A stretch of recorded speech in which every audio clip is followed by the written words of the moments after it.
I never thought I'd spend my birthday packing boxes and getting kicked out of the house I grew up in. But that's exactly what happened last year. And somehow, the story just kept getting worse after that.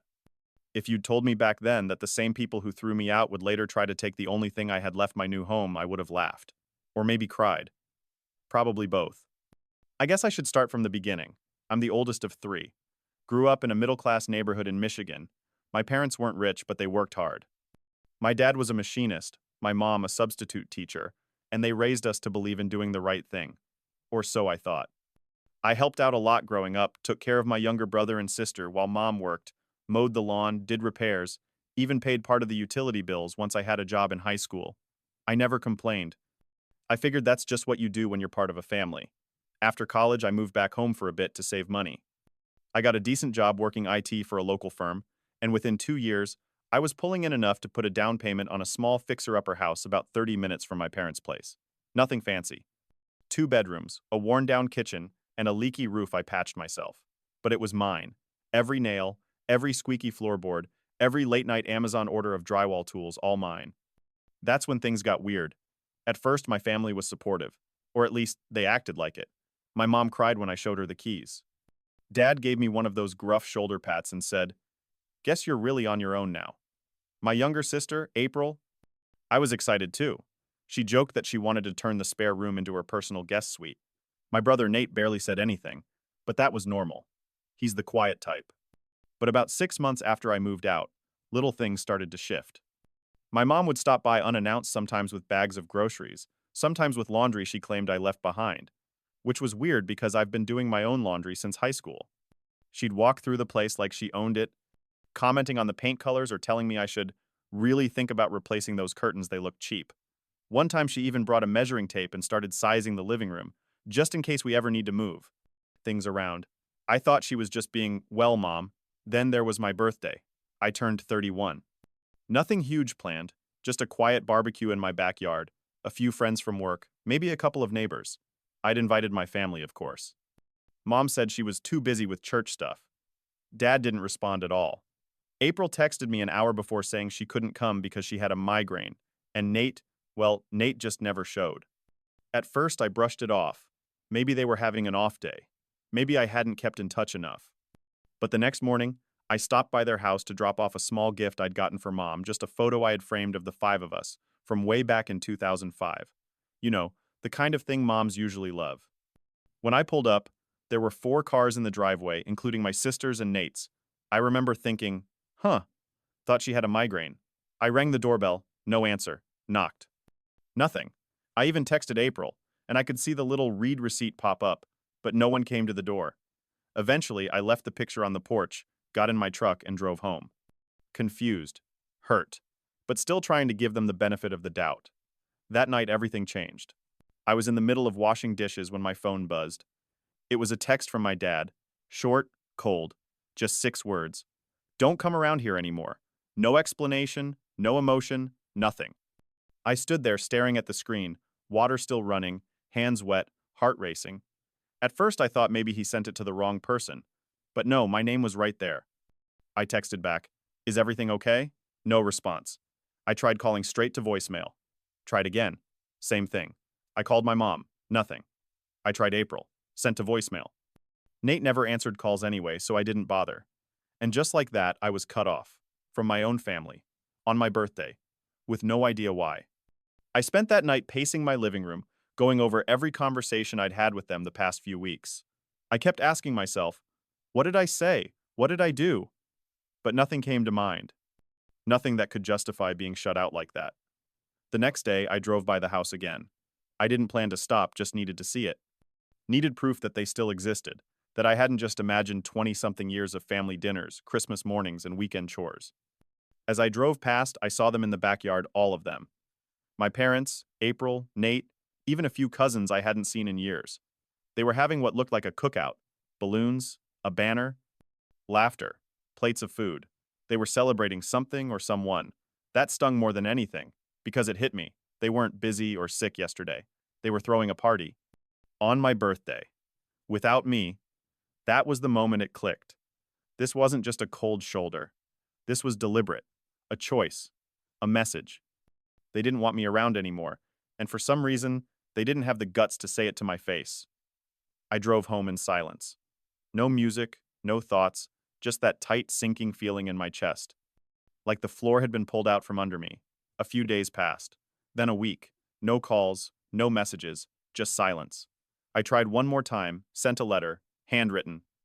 Apologized for, I don't even know what. Just wanted to keep the door open, I guess. Never got a reply. So, I did what I had to do. I moved on, focused on work. Focused on fixing up my house, planted a garden, repainted the living room, got to know my neighbors. Little by little, I started to feel okay again. I told myself, you're 31. You don't need permission to live your life. You have your own home. You're building something new. And for a while, that was enough. I even started to feel a weird kind of peace, like maybe distance was what we needed. Maybe one day they'd come around. Maybe there'd be a conversation, some kind of closure. But instead, something else showed up. Something worse. A letter. Not handwritten, this time certified mail. From a lawyer. Addressed to me. From my parents. The letter claimed they had a financial stake in my home.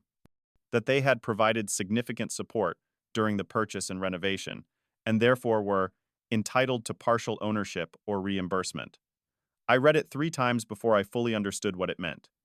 They weren't just done with me. They were coming for the only thing I had left. My home, my space. The one thing that had kept me grounded after they pushed me out. And that was the moment I stopped giving them the benefit of the doubt. I sat on my porch for hours that night with that letter in my hand, not even realizing how tightly I was gripping it until I noticed my knuckles had gone white. I read every word over and over again, trying to find some loophole, some misunderstanding, anything that would make this less insane than it sounded. But no, they were serious. They actually wanted to claim part of my house, the same house I bought with my own savings, renovated with my own hands, and paid for every single month without a dime from anyone. The support they were referring to? A $300 grocery run my mom insisted on doing the first week I moved in, and a toolbox my dad gave me that he'd had since the 80s. That was it. That was their stake. I didn't want to believe it, but here it was, in legal language, like a punch in the gut. I didn't respond right away.